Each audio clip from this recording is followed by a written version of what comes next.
Halo semuanya, apa kabar? Ketemu lagi dengan saya Adelia PS dari Gadget Trend. Dan kalau di video sebelumnya kita udah ngebahas soal Galaxy Buds FE. Kali ini guys, Gadget Trend pingin mengulas tentang handphonenya nih, yakni Samsung Galaxy S23 FE. Nah, setelah melewati satu generasi, Samsung tuh akhirnya kembali ngerilis handphone versi Fan Edition di Indonesia. Meskipun dijual dengan harga yang cukup terjangkau nih guys, Galaxy S23 FE ini tuh tetap mengusung fitur-fitur sekelas handphone flagship. Galaxy S23 FE tampil dengan desain yang mirip banget nih guys dengan Galaxy S23, dimana perbedaan paling mencoloknya tuh cuman di posisi lampu flash yang sedikit ke bawah aja. Perlu dicatat juga, Samsung tuh belakangan ini makin menyeragamkan desain handphone mereka, termasuk di seri Galaxy A dan seri Galaxy M terbaru.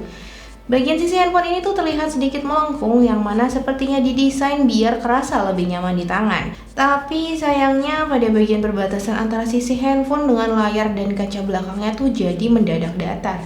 Jujur nih, model kayak gini tuh agak kurang nyaman sih guys di tangan saya. Bagian perbatasannya ini tuh terlalu lancip, yang mana perlu dikasih case pelindung kalau pingin diminimalisir efeknya. Saya sendiri lebih senang sama desain lama Samsung sih, yang bagian belakang dan depannya tuh agak sedikit melengkung di bagian sisi. Ukuran dari Galaxy S23 FE ini tuh tergolong besar nih guys, dengan bobot yang mencapai 209 gram. Tapi karena saya udah kebiasa dengan handphone berukuran besar, jadi ukuran handphone ini tuh kerasa pas-pas aja di tangan saya. Bodi handphonenya kerasa nggak begitu licin di tangan, dan varian warna krim yang saya gunakan ini tuh membuat bekas sidik jari jadi nggak gitu terlihat. Untuk bagian framenya menggunakan material aluminium dengan permukaan matte bertekstur, yang mana tuh terlihat lebih menarik dan lebih bisa menyembunyikan baretan halus dibandingkan dengan permukaan mengkilap. Baik bagian layar maupun bagian belakangnya tuh menggunakan material kaca guys, yang dilindungi oleh Corning Gorilla Glass 5. Dan buat melengkapi pelindungan handphonenya nih, Galaxy S23 FE ini tuh udah mendapatkan rating IP68, yang mana berarti tahan air dan juga debu.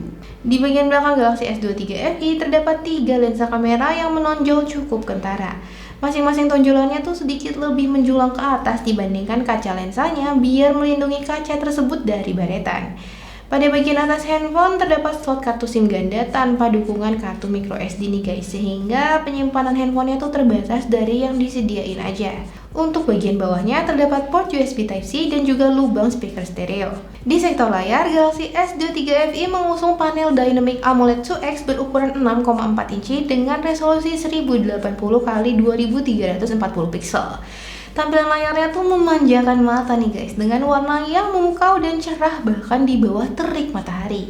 Ditambah lagi, layar handphone ini tuh mendukung adaptive refresh rate antara 60 sampai 120 Hz guys, yang membuat animasi yang ditampilkan itu terlihat sangat mulus, namun disesuaikan dengan penggunaan untuk menghemat daya baterai.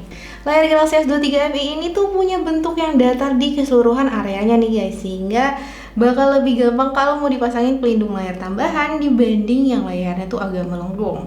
Dan bezel layarnya ini tuh hampir simetris di keseluruhan sisinya nih guys, sehingga membuatnya terlihat menarik. Hanya bezel bagian bawahnya aja yang terlihat sedikit lebih lebar dibanding sisi lainnya.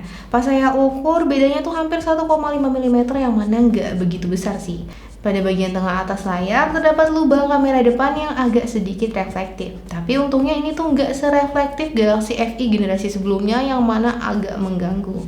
Satu hal yang jadi pembeda di Galaxy FE generasi ini tuh adalah chipset yang digunakan nggak secanggih Galaxy S23 standar guys. Padahal biasanya versi Galaxy FE itu mengusung chipset yang sama atau setara lah dengan saudaranya di Galaxy S standar. Nah, di Galaxy S23 FE ini tuh Samsung menyematkan chipset Exynos 2200 yang mana keluaran tahun lalu, dan bisa dibilang lebih setara dengan Snapdragon 8 Gen 1. Padahal saudaranya di seri Galaxy S23 tuh udah menggunakan chipset Snapdragon 8 Gen 2 yang didesain khusus untuk performa lebih tinggi. Walau begitu, performa handphone ini tuh bukan berarti jelek ya guys. Kebalikannya nih, selama saya gunakan sehari-hari, performanya tuh kerasa ngegas untuk berbagai aplikasi, mulai dari sosial media hingga produktivitas. Chipset pada Galaxy S23 FE ini tuh dipadukan dengan RAM berkapasitas 8GB yang bisa diperluas secara virtual hingga total 16GB guys. Selain itu, terdapat penyimpanan internal dengan pilihan kapasitasnya tuh 128GB atau 256GB. Saya coba mainin Genshin Impact di setelan grafis tertinggi, performanya tuh kerasa cukup lancar guys, dengan nilai FPS fluktuatif di kisaran 30-40an. Setelah saya mainkan selama setengah jam lebih, bodi handphone ini tuh kerasa agak anget dengan suhu paling panasnya tercatat 40 derajat di area dekat kamera belakang. Memainkan game yang lebih ringan kayak Mobile Legends terasa sangat lancar nih di setelan grafis tertinggi. Begitu juga dengan game PUBG Mobile. Sentuhan jari pada layar pun direspon dengan cepat oleh handphone ini. Ditambah dengan speaker stereo yang bisa mengeluarkan audio yang tetap jernih di volume tinggi, bermain game di handphone ini tuh kerasa lebih memuaskan. Pada pengetesan sintetis menggunakan aplikasi Antutu, Galaxy S23 FE ini meraih skor yang tinggi nih guys, yakni 1.112.774. Pengetesan selanjutnya di aplikasi Geekbench dihasilkan skor 1.585 untuk single core dan 3.746 untuk multi core. Nah, sekarang kita ngomongin soal baterainya nih guys. Kelemahan utama dari Galaxy S23 FE yang saya temuin.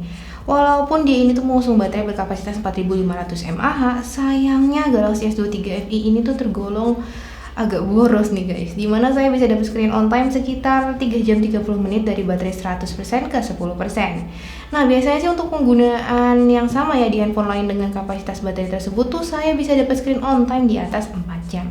Pengalaman saya ini pun didukung juga nih guys dengan hasil pengetesan baterai menggunakan PCMark dengan setelan kecerahan layar 50%, refresh rate 60Hz dan baterai dari 100% di mana didapatkan skor 11 jam 14 menit.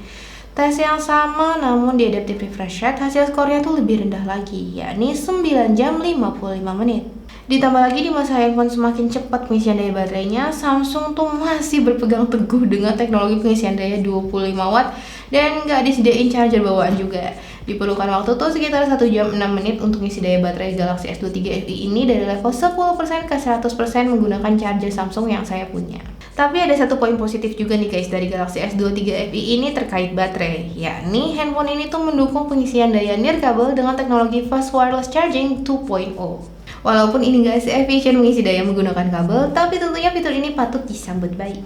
Untuk kamera belakangnya, Galaxy S23 FE ini tuh mengusung konfigurasi lensa utama 50MP dengan bukaan f1.8, lensa ultrawide 12MP dengan bukaan f2.2, dan lensa telefoto 8MP dengan bukaan f2.4.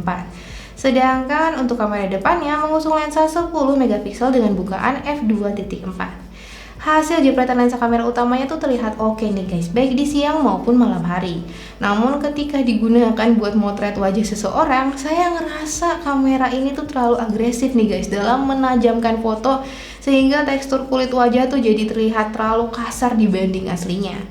Saya yang biasanya anti menggunakan fitur penghalus wajah pada kamera handphone, mau nggak mau nih perlu mengeset filter intensitas kehalusan wajah biar tekstur wajahnya tuh nggak kelihatan terlalu tajam. Untuk lensa ultrawide-nya mampu menangkap foto dengan bidang pandang luas mencapai 123 derajat. Meski begitu, layaknya lensa ultrawide ada efek sampingnya nih, yakni bagian sisi foto menjadi terlihat buram. Untuk memotret objek dengan jarak yang jauh, lensa telefoto di Galaxy S23 FE mampu melakukan pembesaran optik sebesar 3 kali. Berkat ini, hasil fotonya tuh terlihat tetap tajam. Nah, beralih ke kamera depannya, hasil jepretan wajah menggunakan kamera ini tuh terlihat jauh lebih memuaskan dibanding kamera utamanya. Tekstur wajah terlihat lebih natural tanpa perlu ditajemin. Pas dipakai buat foto potret pun, efek bokeh yang dihasilkan tuh terlihat rapi. Di malam hari, hasil jepretan kamera Galaxy S23 FE masih terlihat memuaskan. Cuman perlu dicatat nih guys, untuk foto malam yang lebih baik lagi perlu menggunakan fitur night mode pada aplikasi kamera bawaan. Seringkali di mode auto hasil jepretannya tuh nggak sebaik di night mode. Soal perekaman video, canggihnya lensa kamera utama Galaxy S23 FE mampu menghasilkan video beresolusi 8K di 24fps, sedangkan di 4K tuh bisa mencapai 60fps. Untuk kamera depannya nggak kalah canggih nih, dengan perekaman bisa hingga 4K di 60fps. Kualitas video yang dihasilkan oleh kamera utamanya terlihat bagus di siang hari dengan goncangan yang stabil.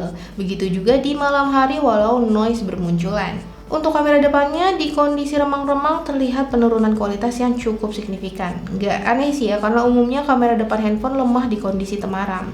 Menariknya, terdapat fitur portrait video untuk menghasilkan video dengan efek bokeh, director's view untuk merekam menggunakan kamera utama dan kamera depan sekaligus, serta single take untuk menghasilkan berbagai macam video dan foto dalam satu sentuhan aja. Galaxy S23 FE adalah handphone yang cocok banget nih guys buat mereka atau kamu-kamu yang pengen handphone kualitas flagship tapi tanpa perlu merogoh kocek terlalu dalam. Ini tuh karena Galaxy S23 FE ini dijual dengan harga hanya Rp8.999.000 untuk varian kapasitas 128 GB dan Rp9.999.000 untuk yang varian 256 GB. Dengan harga tersebut tuh handphone yang satu ini menyajikan performa yang ngegas, layar dengan tampilan yang memukau, kamera yang mumpuni, dan juga desain yang menyerupai seri flagship Samsung. Menariknya lagi nih, Samsung tuh juga menjamin guys kalau Galaxy S23 FE ini tuh bakal mendapatkan pembaruan sistem operasi Android hingga 4 generasi dan update keamanan selama 5 tahun. Cuman aja yang perlu jadi catatan itu ya tadi guys, ketahanan daya baterai Galaxy S23 FE ini tuh tergolong agak kurang, dan juga kamera utamanya tuh kelihatan terlalu agresif dalam menajamkan hasil foto. Ya, segitu dulu aja video dari Gadget Trend kali ini. Mudah-mudahan bisa membantu kalian menambah informasi. Jangan lupa bantu support kita terus ya guys dengan cara subscribe, share, dan komen, dan mampir juga ke website kita di gadgettrend.com. Membeli ikan ke planet Bekasi. Cukup sekian dan terima kasih. Mohon maaf jika salah kata, dan sampai jumpa di video Gadget Trend yang berikutnya. Have a nice day semuanya.